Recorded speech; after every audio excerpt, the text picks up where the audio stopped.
they're back at it again. So rather than worrying about who Trump is calling, why don't we talk a little bit, how the hell did this happen? I've been coming to this thing for 25 years. John McCain, every conference, Putin sucks.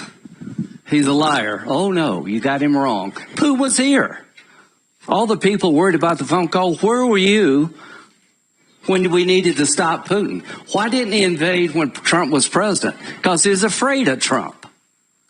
That's why he didn't invade. Why did he invade in 2014? Because he could get away with it. Why didn't he invade again? Because he could get away with it. I want to tell you and your people, you're the ally I've been hoping for all my life. Not one American has died defending Ukraine. You've taken our weapons and you've kicked their ass. And I'm very proud to have you as our ally. Now, how does this war end? It ends in a way I hope so we don't do this yet again. Do y'all agree with that? So it doesn't matter to me who Trump calls or when he calls. It matters to me how it ends. Afghanistan ended poorly. Do you all agree with that? Well, this will not end poorly. President Trump is not going to do in Ukraine what we did in Afghanistan. He's going to try to find a way to make sure this war ends sooner rather than later. And when I talk to people about at home why it matters, Putin won't stop unless somebody stops him. Well, you're stopping him. But he'll keep going unless we get the conditions right. So here's what I think is going to happen. I think he's going to find a way to end this war in a fashion that Putin would be a fool to do it again. Very quickly, how do you deter Putin? You arm this guy to the teeth. Yeah, you give him a bunch of F-16s, not a few F-16s.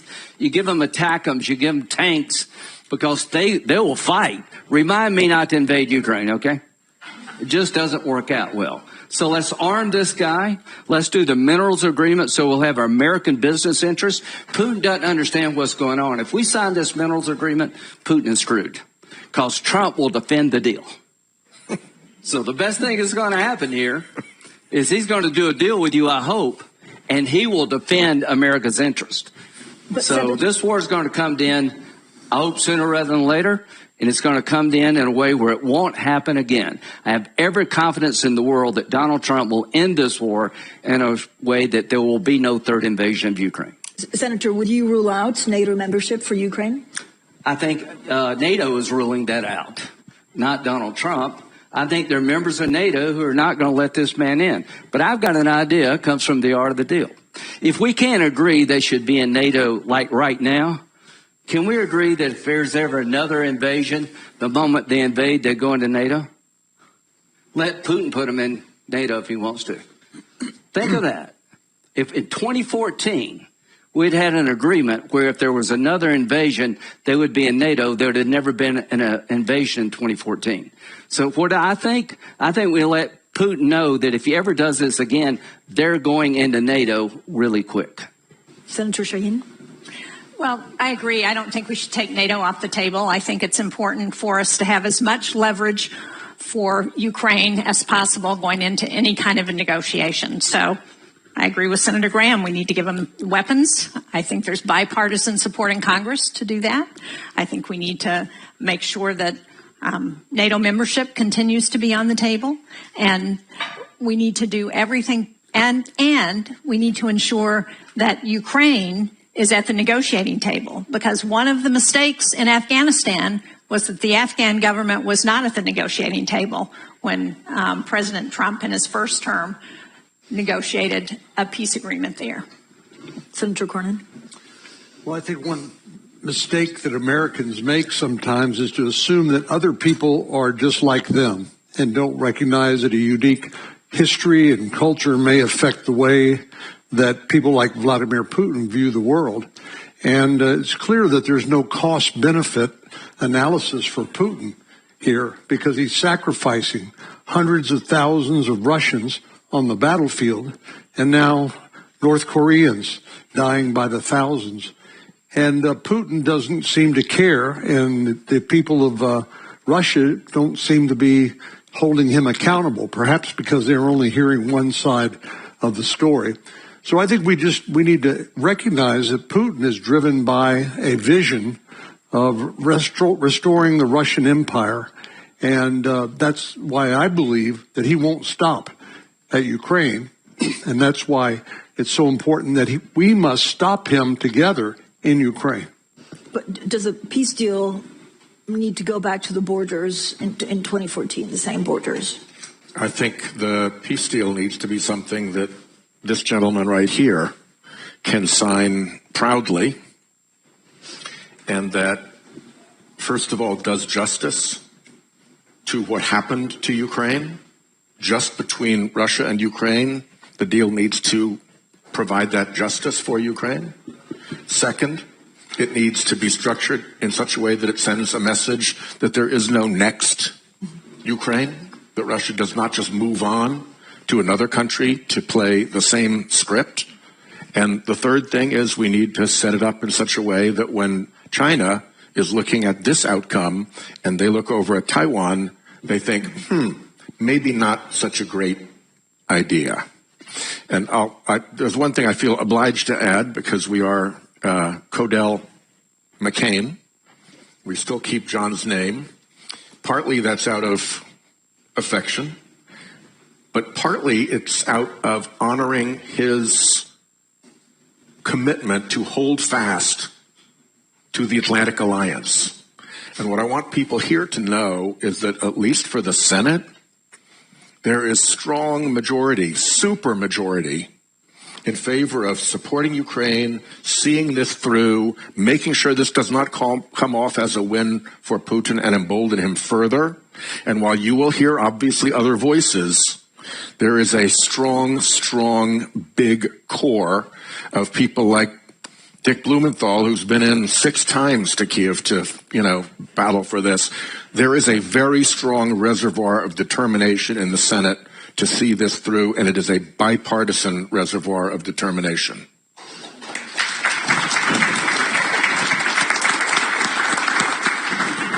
Can I add something? Yeah. Because I think one of the things we haven't talked about, we've talked about the U.S. role, but Europe also has a role.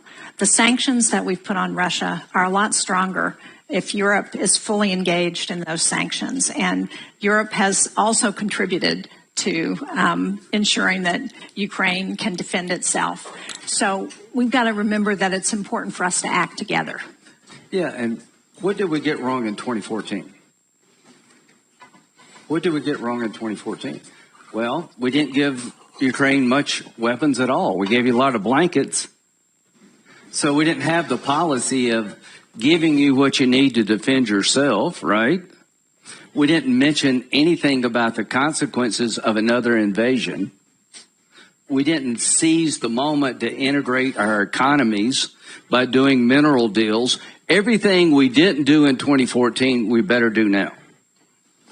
Including going after that shadow fleet that is keeping his money flowing in. That shadow fleet has gotten away with way too much. But President Zelensky, I mean, what we understood from President Trump is that there'll be no NATO, no U.S. troops, and Trump is happy to carve up land. So again, a reaction to what we've heard this week, and how would you sell it back home?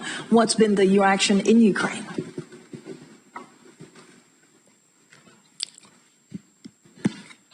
The reaction in Ukraine. The reaction in Ukraine on the battlefield. That's what we have to do, or in all our cities when people just try to do business, and not that really, and then helps our soldiers. That's the reaction on everything. And of course, when we hear, some not positive messages, of course it has big influence. The worst thing when you have big influence on moral of the people. Because, today I think only such things, love to Ukraine, believing and trusting that we will have just peace and will that we will defend our country, and we are right. And it's fair, absolutely. And I think that's things which really hold us. But about the NATO, I mean, that I heard so many times from American side, By the way, Biden's administration and now from President Trump, I heard a lot of messages from them by phone. My first phone call with the President Biden, and my first question, will we be in NATO? He said no. And I said, we will see. And then we had more meetings, more questions, but be very honest, United States, they never saw us in NATO. They just spoke about it. But they really didn't want us in NATO.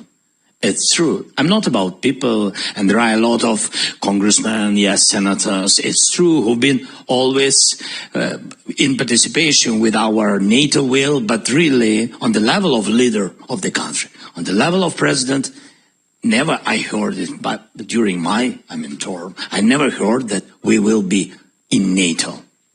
Never. So it's not the question to Trump, to President Trump, with all respect to everybody. That's the question to the policy of the United States or of the White House. This is the policy that Ukraine is not in NATO. But it doesn't mean that we can't change this, because now we see that NATO in Europe consists of strong soldiers, mostly in Ukraine. We are not in NATO, but we really have strong army, which can really make stronger NATO everywhere. And I think this is in both interests, to have Ukraine in NATO, and both interests, in interest of Ukraine and in interest of NATO. And that's why when we speak, and we spoke with the President Biden, and we spoke with the President Trump, and especially now with the President Trump, I asked, so, okay, if it's not NATO for today, if it's not NATO, we will ask tomorrow, it doesn't matter. But if we're speaking about today, what alternatives? What you know, the alternatives? I don't know. What I see, if we don't have NATO, real NATO, we will make NATO in Ukraine. It means that we need to increase our soldiers, our army, twice. We have 110 brigades. Russia has 220 brigades, real brigades. So they are 2 times bigger than we for today. Yes, but they're increasing mobilization and training, what they're doing now. NATO, there's real brigades in Europe, what can I say? The real brigades in Europe, it's about 82. Today I spoke with senators, 82 brigades, and we have 110. Even together, we are not comparable with Russian army. Even together. So we have increased together. So if we speak security guarantees, we have to find money for a bigger army for Ukraine. And also we have to find possibility how to increase production and increase army in Europe. Who knows? Maybe it's common forces. I don't know. We are ready to speak about it. We have a lot of questions from the floor. I just have one last question for Senator Graham. There's been discussion that China could or even should actually play a role in the Ukraine peace process, even as a guarantor of Russia's good faith or helping out with reconstruction. Is that scenario one that you can envision and that would serve U.S. interests? Well, if China wanted to help get Russia to end this war, that would be great. How many people would like to see China help Russia end this war?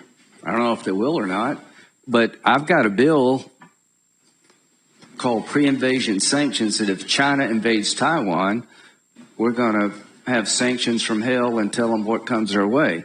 Senator Blumenthal and I had a pre-invasion sanctions bill if Russia invaded Ukraine. Nobody wants to be provocative. If we put Ukraine in NATO, it will make Putin mad. Well, I think he's mad already. So it's not about you. He wants to take the place because you got $7 trillion. Quit worrying about making him mad. Make him scared. Quit worried about offending China. Make them think twice about what they're going to do. If you invade Taiwan, we're going to crush your economy. We're going to put tariffs on you. We're going to put sanctions on you. We won't treat you as a normal country because you're not a normal country. What kind of deal am I looking for? One that not only will deter Putin, will deter Xi and anybody else. It's not working being nice to these people and being afraid of these people. We have a question here, and then a second question over there, and then third. Alexei Goncharenko, member of the Parliament of Ukraine. And my question is to American colleagues. Very striking speech of Vice President Vance right now. He was very critical towards Europe, not so much towards Russia. He almost didn't mention Russia and Russian war against Ukraine. So my question is, today is a happy Valentine's Day. Happy Valentine's Day to everybody. Love and marriage between, and alliance between America and Europe made both sides of Atlantic Ocean great. You now want to make America great again. But is it right way at the beginning to make America single again? Thank you very much. Senator Shane. Look, that's why I said it's important for the United States and Europe to work together on Russia. The transatlantic alliance has been one of the longest relationships of allies, certainly in the U.S. history. And I think it's important to continue that. And I think Vice President Vance missed a good opportunity to point out the past relationship and why we have been successful when we've acted together. President Zelensky spoke. No, that's an applause line. Go for it. It's a ridiculous thing to applaud because he said yesterday, if Ukraine is not an independent sovereign nation, we'll sanction the hell out of Russia and maybe use the military. You must have missed that. But he needs to repeat it. It was in an interview, so maybe today would have been the right way. Another time to say it. With respect to President Zelensky's comment about his need for resources and Senator Sheen's comment about the need for the U.S. and Europe to work together, one very easy way to tie all that together would be to seize Russia's frozen sovereign assets. Amen. Or, if that's too frightening, collateralize them against a massive loan to Ukraine that they then backstop if Russia doesn't make good out of reparations afterwards, and get that money flowing. I think that the bankers are frightened about it. People are frightened about what it means for the currency. But I endorse Lindsay's view that this is what do they call it? A nettle that is worth grasping. Another question. I'm from the Baltics. In the beginning, nobody wanted Baltics in NATO. And nobody had even defense plans. We had no troops. Now we have it all. And it was legendary Senator McCain who started that campaign. So, Senator Graham, if you represent that group, you know, we have many Lithuanians, many Ukrainians, many Poles. We have Central and Eastern European coalition, 25 million American citizens of our descent. We will vote for you. Do it what you did for us. Make Ukraine NATO member. Well, yeah.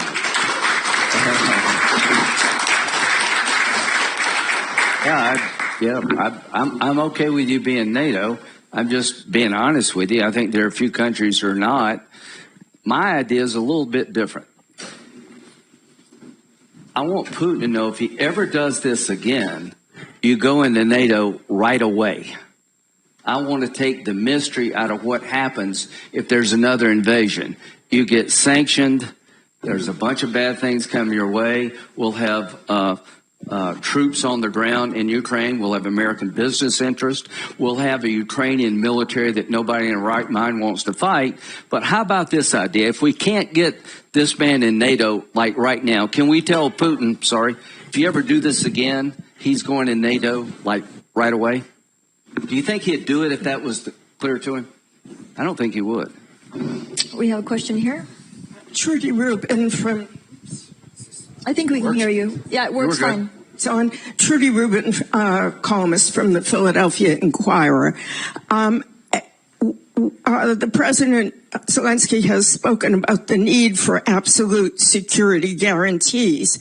But from the President's tweets and statements on the phone call and what Secretary Hegseth said, the only security that the U.S. will consider is European troops outside of NATO with no U.S. backup.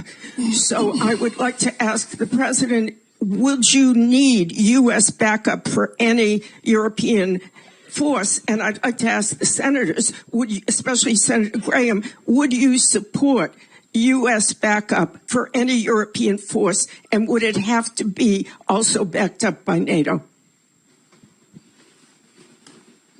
Let's start from Lindsay. This question, I think, important your position. I don't speak good English. I've been telling you what I support, that if he invades again, they go into NATO. That means we all fight. President Zelensky. Okay, we spoke about continuing too much, a lot of times, beginning with, this proposition from the European friends, from Emmanuel. We spoke about it with Emmanuel, with Starmer, with other leaders. I spoke about it with Emmanuel, with President Trump, with President Macron, and with me.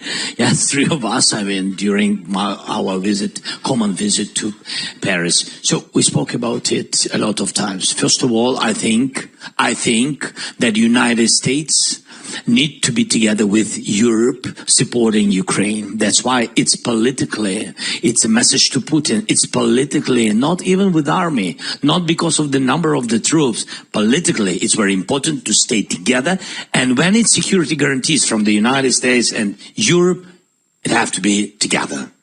That's why it's necessary to stay together in Ukraine if we see like a part of globally, like a part of security guarantees for Ukraine, the part contingents. Yes, that is the first. The second point, as I said, it doesn't matter from what country these forces.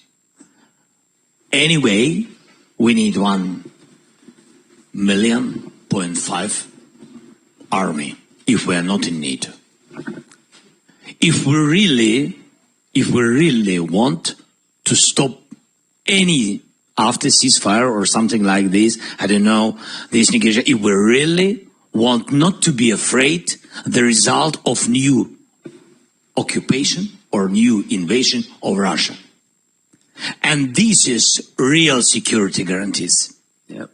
Because it's real preventive security guarantees. That's what really Putin will know, that he has army 1.5 million and Ukrainians have army 1.5 million.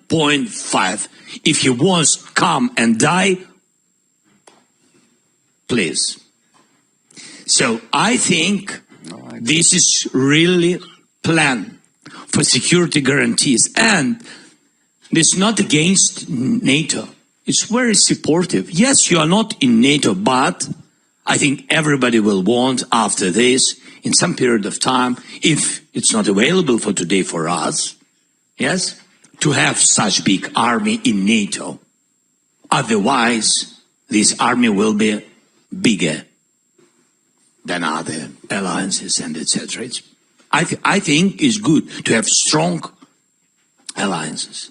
So that is my point of view. And of course, really between us, our soldiers already did their homework, where the troops of concrete country, and I didn't share it with countries, it's just our view, because we know what's going on our territory, where we really need additional forces. So we already have the map with the number and kind forces of our partners, where they have to stay. So we are ready, as I said, we are ready for any kind of decisions, positive decisions. I mean, any kind of format of meetings. Let's do it. Not to find the date. Yeah. Thank you. Okay, thank you. We have a question at the back. I think I only have time for two more questions. So one there, and then the gentleman there that's been waiting for a long time. Yeah. I think it should be on. Two questions to you, Mr. President Zelensky. Barack Ravid from Axios in the U.S. You had the call with President Trump, and he even gave you his personal number at the end of the call, which was a nice gesture. But did you feel, or do you Don't feel? Don't give him yours; he'll let it out. Yeah. Do you feel that other than that gesture, President Trump doesn't need security guarantees? Yeah. Do you feel that President Trump is really committed? Like the commitment we heard from, for example, from Senator Graham to Ukraine? Or are you concerned that at a certain point he can change course and leave you out to dry? And the second question, President Trump said yesterday that there are going to be talks in Saudi Arabia next week between senior officials from Russia, Russia, US, and Ukraine. Can you clarify if that's taking place? Yeah, thanks so much. I never saw your face. I always heard about Axios, that you always, after my phone calls with some leaders, you know what's going on. What was during my phone calls? No, I know it. Really. The information, where you have your information, where you get this information? Huh? He works at the NSA. Yeah. So thank you so much. We really had a good conversation with President Trump. Yes, he gave me his telephone number. By the way, it was funny. I can tell you. I think that President Trump will not be against it. I will open you. I said to him that this idea with the date to come to you, I said to him, without date, I said to him, I think it's genius. You want to call him now? No, otherwise you will always have his number. No, I know. No, I said to him, yeah, and he said, you can call me anytime you want. I said to him, yes, thank you so much. But previous time you said me that you can call me directly anytime and didn't give me your phone number. And he said, okay, yes, okay, right, yes, you can call anytime, and really, I hope, and we count that really President Trump will help us. And I really count on him, because he is the President of the United States. People of the United States, they voted for him. He is the President, and the United States is the biggest donator during the war. I mean, comparable with other countries. As I said, Europe also, but it's Europe, totally continent. Yes, United States gave a lot. That's why I count on him. People voted, and we really think, I see, yes, that he is a strong man. And if he will choose our side, and if he will not be in the middle, I think he will, really, I think he will pressure and he will push Putin to stop the war. He can do it. And that is the first. Then about... but there are a lot of, different messages, I think, around him. I think that the problem is there are a lot of information, like with Saudi, as you said, a lot of information in the information field that is not truth or something, disinformation. I don't know, maybe Russians, maybe somebody else, maybe a lot of different people raise up, this disinformation, and it's, political turbulence. This is very dangerous. Especially such things destroy the unity between all of us. This is dangerous. For example, Saudi. Yes, I will make official visit to Saudi Arabia with the First Lady, Saudi Arabia, but also to Emirates and also to Turkey just after Munich. But I had these visits. I have very important dialogues with the guys who already helped us to bring back home our warriors. I have my questions. I don't want to and share a lot of details. I have this. very important mission, yes, and we will speak about some list and etc. And they helped a lot with the children, you know, that with the children, yes, deported children. That is a tough situation. It's much more difficult than a lot of things which we today discussed. Also important, but how to get back all our thousands, dozens of thousands stolen by Putin children? How to get them back? Right. It's difficult. That's why I have so many meetings, and that is real my mission. I will not meet with Russians. I don't know they're happy or not happy with this, but I will not. It's not in my plan. I will meet with Russians, with only one Russian guy, with Putin, only after we will have common plan with Trump, Europe, and we will sit with Putin and stop the war. Only in this case I'm ready to meet, not in other compromises platforms. That's very clear. It's difficult to be short, sorry. But because it's very necessary to explain all the details. That's why I said that, yes, we have to save these minerals, and those countries, we are thankful to all the support, but those countries who will support us and who will save this, of course, they will have priority to invest in it, because we need jobs and investment, and then we will divide profits with one or another partner. So that was very important. Save it and don't give to North Korea, maybe China, I don't know whom Russia will and want to give it after occupation. We need to save it, critical minerals and a lot of different things. That's my message. I was happy that Americans, they came, the Secretary of Treasury, he came to Ukraine directly to Kyiv. It was his first mission, and it was exactly to Kyiv. I was very thankful to him, and he brought the document, and the document was on my table. I said that our lawyers will learn it, and then with some advices or some changes, will come back. It's about investment. It's not security document. It's memorandum between two sides. And I know that I will have meeting with Vice President. I don't know. I mean this evening, but I'm here till tomorrow. I can meet evening, morning. Doesn't matter for me.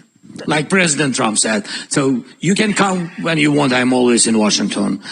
I can say to Vice President, you can come anytime. I'm here in Munich, and I'm ready. You know, really with pleasure. I'm ready to meet. I'm not ready to sign everything, but to meet. Yes, I mean that I will not sign. The ministers will sign, but they will sign right memo how to save critical minerals and etc. If it will be if it will be ready, I hope it will be ready. That's all. President, does the conversation between Vladimir Putin and President Trump risk embolden Putin?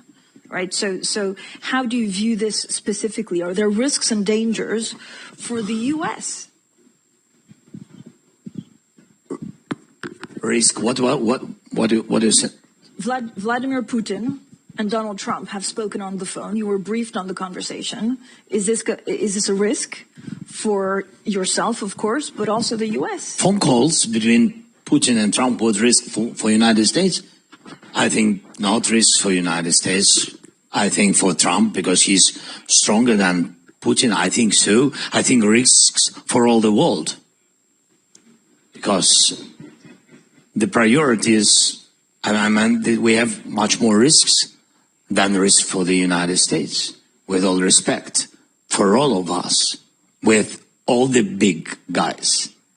And I think it's very necessary. As I said at the very beginning, I had good conversation with the President Trump. We had some phone calls, and he had phone call with Putin, and he said to me, I think that that he wants to stop the war. I said to him that he is a liar, and you can count on it. I hope that you will pressure him, because I don't trust him. We had such conversations with Putin, direct conversation about ceasefire. So just ceasefire, we don't need just ceasefire. This is global problem. So we had ceasefire. It was my direct decision. And and we made a decision that it will be ceasefire and exchange all the prisoners.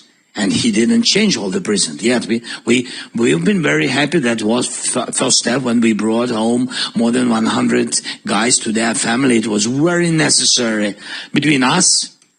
Even because of this one reason, I had to come to France in 2019 and bring back people. But he will not just, ceasefire and that's all. That's why I said to President, yes, but I think phone calls are phone calls. Let's forget about it. I think what is very important, the meeting, not to make any decisions about Ukraine without Ukraine. This is principal position we will never accept it. And when I said that we will never accept, I'm not speaking just about me. I'm speaking about all our people, all our nation. People will not stop. We will give him pause. Without the real security guarantees, we will give him pause. I don't want to, be those person in the history who helped Putin to occupy my country. I don't want it. And that's why I will never do it. I will never do it. And it's very important for me to pressure Putin, put all the sanctions. I think President Trump is ready to do it. He has all this power to do it. That's why I wanted very much to come to Washington any day this century. And to come to Washington, and I think we need very much to make the common plan of civilized people and to share all these things with our friends and with the help of our friends of Europe. It's very necessary not to lose this unity. I'm so proud that we are part of such strong Europe. And I think this is important, very important, not to lose this unity. Before this war, maybe not too much things, by the way, which this war made positively. That unity between the United States and Europe, that's what this war brought. And Putin scared it. I think during the last 20, 25 years, I don't remember how many years he is in Kremlin. So, this is the first time when the unity could pressure him and he couldn't occupy us because of this unity, because of our people and soldiers, of course, but because of this, not to lose it. And now to make a deal without us or without Europe is not a good idea. And I hope that President Trump doesn't have this idea. I count on it very much. I think I answered on 10 next questions.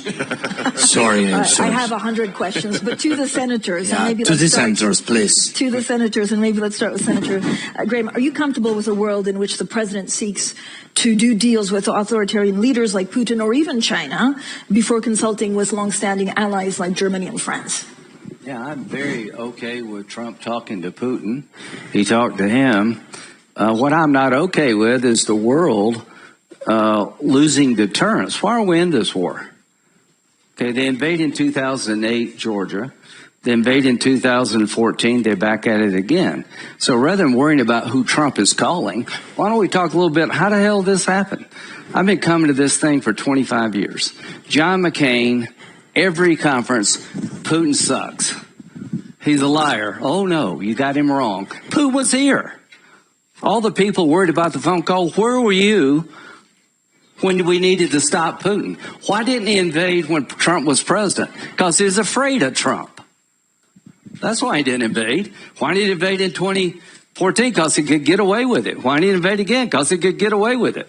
I want to tell you and your people, you're the ally I've been hoping for all my life. Not one American has died defending Ukraine. You've taken our weapons and you've kicked their ass. And I'm very proud to have you as our ally.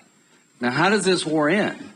It ends in a way I hope so we don't do this yet again. Do y'all agree with that? So it doesn't matter to me who Trump calls or when he calls. It matters to me how it ends. Afghanistan ended poorly. Do you all agree with that? Well, this will not end poorly. President Trump is not going to do in Ukraine what we did in Afghanistan.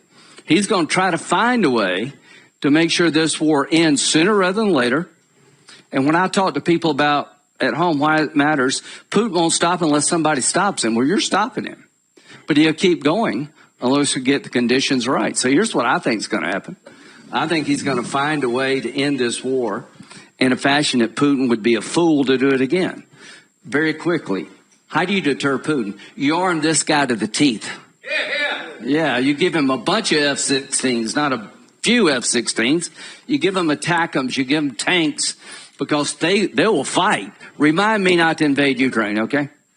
It just doesn't work out well. So let's arm this guy. Let's do the minerals agreement so we'll have our American business interests. Putin doesn't understand what's going on. If we sign this minerals agreement, Putin is screwed, because Trump will defend the deal. So the best thing that's going to happen here is he's going to do a deal with you, I hope, and he will defend America's interest. So this war is going to come in, I hope, sooner rather than later, and it's going to come in a way where it won't happen again. I have every confidence in the world that Donald Trump will end this war in a way that there will be no third invasion of Ukraine. Senator, would you rule out NATO membership for Ukraine? I think NATO is ruling that out, not Donald Trump. I think there are members of NATO who are not going to let this man in. But I've got an idea, it comes from the art of the deal. If we can't agree they should be in NATO like right now, can we agree that if there's ever another invasion, the moment they invade, they go into NATO? Let Putin put them in NATO if he wants to. Think of that. If in 2014, we'd had an agreement where if there was another invasion, they would be in NATO, there would have never been an invasion in 2014.